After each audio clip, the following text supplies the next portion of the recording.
خالہ جان کی یہ تمام داستان سننے کے بعد میں نے سوچا کہ یہ سب ضعیف الاعتقاد لوگوں کی باتیں ہیں۔ بھلا سائنس کے اس ترقی یافتہ دور میں جادو کا کیسا کام؟ اس قسم کی باتیں بوڑھے لوگوں کے ذہن کی پیداوار ہوتی ہیں۔ میں نے خالو کو مشورہ دیا کہ رانی کو کسی ماہر ڈاکٹر کو دکھانا چاہیے۔ حیدرآباد اور کراچی کا کون سا ایسا ڈاکٹر ہے جسے ہم نے رانی کو نہیں دکھایا؟ ان سب کا کہنا ہے کہ لڑکی بالکل تندرست ہے، اسے کوئی مرض نہیں ہے۔ پھر اس انکشاف پر میں نے حیرت سے پوچھا، پھر کیا؟ بڑے بڑے عاملوں کا کہنا ہے کہ تمہاری بیٹی پر سایہ ہے، خالہ نے خوفزدہ لہجے میں بتایا۔ لیکن آخر اس کا علاج کیا ہے؟ میں نے جھنجھلا کر پوچھا۔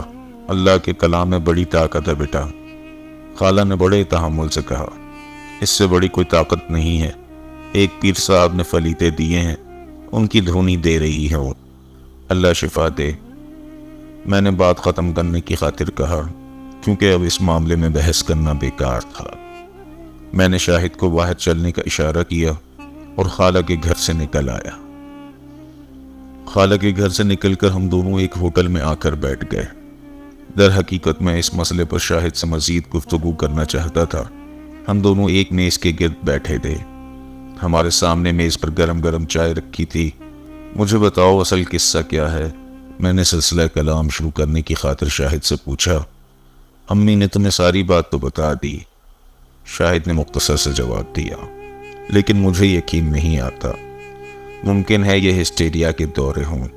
شروع میں والد صاحب کا بھی یہی خیال تھا۔ شاہد چائے کا گھونٹ لے کر بولا، لیکن ڈاکٹروں کی یہ متفقہ رائے ہے کہ رانی بالکل تندرست ہے۔ تو تمہارے خیال میں بھی رانی پر کسی کا سایہ ہے؟ میں نے پوچھا۔ خیال ہی نہیں، شاہد نے اطمینان سے جواب دیا، یہ حقیقت ہے۔ کیا مطلب؟ کیا تم بھی سائنس کے اس جدید دور میں جادو اور روحوں پر اعتبار کرتے ہو؟ میں نے اس کا مذاق اڑایا۔ شاہد نے مجھے سمجھایا، بھائی جان یقین کیجئے پہلے میں اور ابا جی بھی ان باتوں پر اعتبار نہیں کرتے تھے، لیکن جب سے رانی باجی پر اثر ہوا ہے ہم بھی روحوں کے وجود اور جادو کے قائل ہو گئے ہیں۔ مگر میں پھر بھی قائل نہ ہوا۔ میں نے ڈٹائی سے جواب دیا کہ میں پھر بھی نہیں مانتا۔ شاہد نے کہا، میں آپ کو مجبور تو نہیں کر سکتا۔ اس نے چائے کا خالی کپ میز پر رکھتے ہوئے کہا، لیکن باجی دورے کی حالت میں جو بھی پیش گوئی کرتی ہیں ہمیشہ سچ ہوتی ہے۔ مثلاً آج سے 1 ماہ قبل ہی باجی نے آپ کے حیدرآباد آنے کی پیش گوئی کر دی تھی۔ میں بالکل چونک سا گیا۔ صرف یہی نہیں بلکہ دورے کی حالت میں ان کی آواز بھی بدل جاتی ہے۔ ایسا معلوم ہوتا ہے کہ باجی کے اندر سے کوئی اور بول رہا ہے۔ شاہد نے مزید انکشاف کیا۔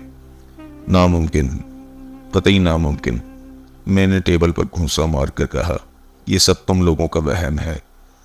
یہ سن کر وہ بیچارگی سے میرا منہ تکنے لگا۔ اچھا یہ بتاؤ اس پر دورہ کب پڑتا ہے؟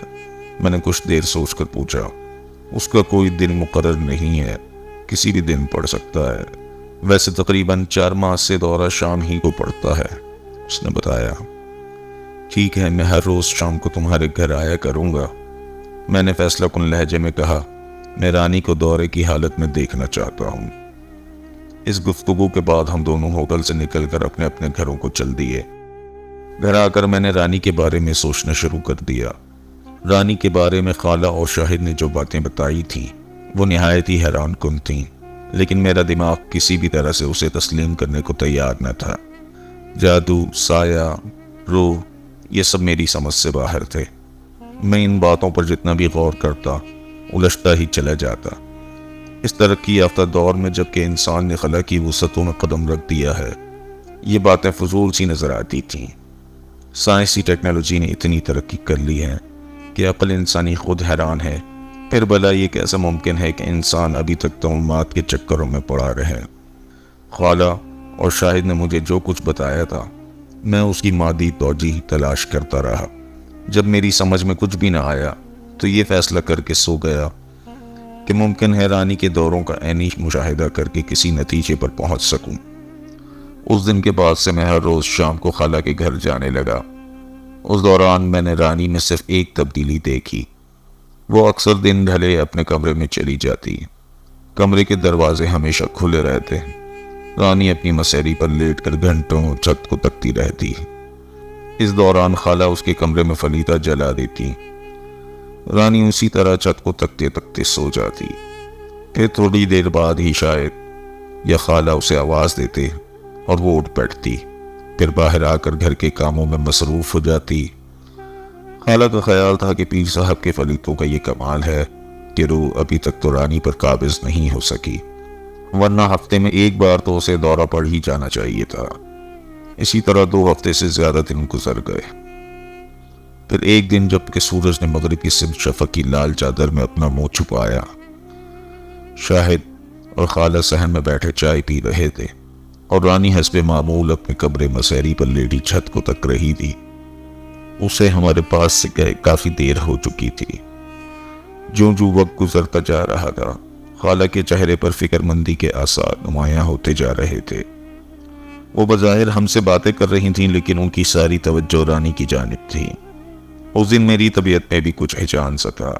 میں نے صرف آسیب زدہ لوگوں کے بارے میں سن رکھا تھا، خود کبھی دیکھنے کا اتفاق نہیں ہوا تھا۔ سچی بات یہ ہے کہ میں اس قسم کی حرکتوں کو محض دماغی فطور سمجھتا تھا۔ ابھی ہم لوگوں نے پوری طرح چائے بھی نہ پی تھی کہ اچانک کمرے سے رانی کے گہکوں کی آواز سنائی دی۔ خالہ جان گھبرا کر اس کے کمرے کی طرف دوڑی۔ میں اور شاہد بھی ان کے تعاقب میں کمرے کی طرف گئے۔ جب ہم کمرے میں پہنچے تو رانی مسہری پر 2 زانوں بیٹھی کہکے لگا رہی تھی۔ میں نے چند لمحے اسے دیکھا اور پھر بے اختیار رانی کہہ کر چیخ پڑا۔ اس نے اپنا نام سنتے ہی سر اٹھا کر میری جانب دیکھا۔ اف خدایا! اس کی آنکھیں دہکتے ہوئے انگاروں کی مانند سرخ تھیں۔ خوف سے میں کانپ اٹھا۔ اس نے اپنے سر کو ایک زور کا جھٹکا دیا جس سے اس کے تمام بال کھل گئے۔ میں رانی نہیں ہوں، رانی نے منمنائی ہوئی آواز میں جواب دیا، اور اس کے ساتھ ہی میں اپنی جگہ دم بخود رہ گیا، کیونکہ یہ آواز رانی کی نہیں تھی۔ پھر اس نے ہوں کی لمبی آواز کے ساتھ اپنے سر کو زور زور سے گھمانا شروع کر دیا۔ اب اس پر عجیب طرح کی جنون کیفیت طاری تھی۔ وہ پوری قوت سے جھوم رہی تھی، اور اس کے ساتھ ہی ہوں کی آواز بھی بلند ہوتی جا رہی تھی۔ اس کے سر کے بالوں سے ایک مسحور کن خوشبو نکل رہی تھی۔ جب آواز کافی بلند ہو گئی تو خالہ جان نے ایک فلیتا جلایا اور رانی کی ناک کے سامنے رکھ دیا۔ ہٹاؤ اسے، رانی نے گشدار آواز میں کہا۔ میں اس طرح بھاگنے والا نہیں۔ اور پھر پہلے ہی کی طرح تیزی سے جھومنے لگی۔ فلیتا جلد ہی ختم ہو گیا۔ خالہ جان دوسرا فلیتا جلانے کی کوشش کرنے لگی، لیکن اسی دوران رانی نے دوبارہ کہکے لگانے شروع کر دیے، اور چند منٹ بعد وہ پلنگ پر لیٹ کر لمبے لمبے سانس لینے لگی۔ ایسا معلوم ہوتا تھا جیسے وہ سو رہی ہو۔ رانی کی اس عجیب حالت نے مجھے اپنے خیالات بدلنے پر مجبور کر دیا۔ میں کبھی بھی آصف کا قائل نہ ہوتا اگر رانی مردانہ آواز میں بات نہ کرتی۔ یہ آواز کس کی تھی، کہاں سے آئی؟ میں جتنا سوچتا الجھتا چلا جاتا۔ آخر میں نے فیصلہ کر لیا کہ رانی کے آصف کی حقیقت معلوم کر کے ہی دم لوں گا۔ اس کی خاطر میں نے نفسیاتی کتابوں کا مطالعہ شروع کر دیا اور رانی کو ہر طریقے سے آزمایا۔ وہ جب نارمل ہوتی تو اسے دورے کی کوئی بھی بات قطعی یاد نہ رہتی۔ البتہ وہ اتنا ضرور بتاتی کہ دورے سے قبل اسے ایک ایسا جانور نظر آتا ہے جس کے ہاتھ پاؤں بندر کی طرح ہیں اور باقی تمام جسم انسانوں جیسا ہے۔ وہ شخص یا جانور جس کے ہاتھ پاؤں بندر نما ہیں نہایت حسین ہے۔ وہ جب بھی نمودار ہوتا ہے ایک عجیب طرح کا رقص کرتا ہوا نمودار ہوتا ہے۔ ایک تو اس کا حسن، اوپر سے اس کا دل فریب رقص رانی کو مدہوش کر دیتا ہے۔ وہ ہستی کچھ دیر تک رانی کے سامنے رقص کرتی رہتی ہے، اور جب رانی پورے انہماک سے رقص دیکھنے لگتی ہے تو اسے تن بدن کا ہوش نہیں رہتا۔ رانی کے اس بیان کی روشنی میں چند عاملوں سے میں نے بات کی۔ انہوں نے بتایا کہ یہ ہندوؤں کے ہنومان جی ہیں جنہیں رانی پر مسلط کر دیا گیا ہے۔ اس کے علاوہ مجھے کوئی ایسی بات نہیں مل سکی جس کی وجہ سے رانی کے دوروں کی معقول توجیہ پیش کر سکتا۔ آخر مجبور ہو کر میں نے روحانیت کا سہارا لیا۔